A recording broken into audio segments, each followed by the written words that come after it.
Meg shocked as Carlyle's hotel boss banned Sussexes after witnessing Meg attacking workers. Go away.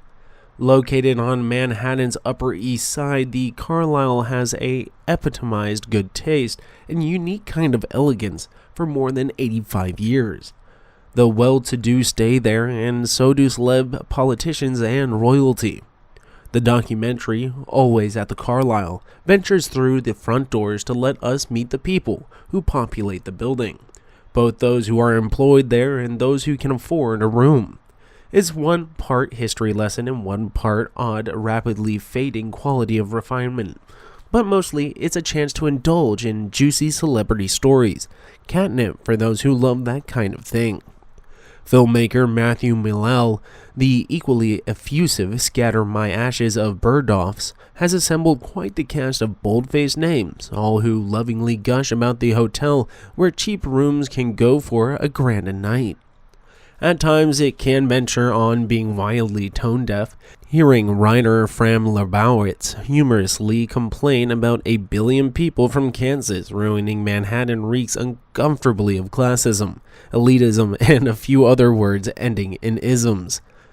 Most of the people, however, the movie is really fun. Tom Lee Jones talks about flying members of the staff home to Santa Fe and to go to the opera.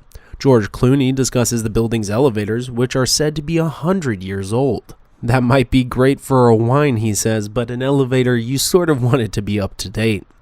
Recently, a clip emitted from the official film about Carlyle has been leaked on social media, and it's Meghan Markle. Unbelievable experience with her mother-in-law, Diana. The story is narrated by a longtime employee and in addition to an extraordinary experience of the Duchess. Her bossy attitude seems to have recounted. I'm an employee at the Carlyle Hotel. A big surprise for you. The second night the couple was a guest at our hotel, Madame Duchess Meghan had invited over a guest who was a spiritual psychic. This person would connect with Harry and his wife. Both Harry and his wife were sitting in the living room area. Of course, I'm staying in there, sitting across from each other while the psychic was doing his best to connect with Meghan to Harry's mum. Harry just seemed lost and confused. Meghan let out a squeak and she starts bawling and crying. A few minutes later, she got up and started touching the walls and closing her eyes, breathing in and out heavily, saying, "Oh my God, I can feel her. I can feel her, baby." He just started staring at her like he wanted no part of it. She was feeling Princess Diana's hand touching her shoulder. She felt the walls standing up and crossed her arms and again said she's been touched or patted on the shoulder. Then she had him come back during the sunset, and basically she wanted to connect with the mother where there. They drank and drank until 5 a.m. She was also laughing at how upset and jealous people are of her jewels. The whole time I was serving them, she had an attitude and was extremely nasty. She kept asking for specific drinks, but on such short notice so that we weren't able to accommodate her. One staff member revealed how they took pictures of Carlyle's dining room and annoyed other guests with drunken brawls. They were also having drunken screaming matches that disturbed other guests. I can't also believe that they trashed their suite so badly.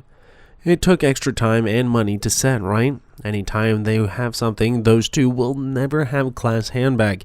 And when he wants to seem like he's forgotten how, we all know why.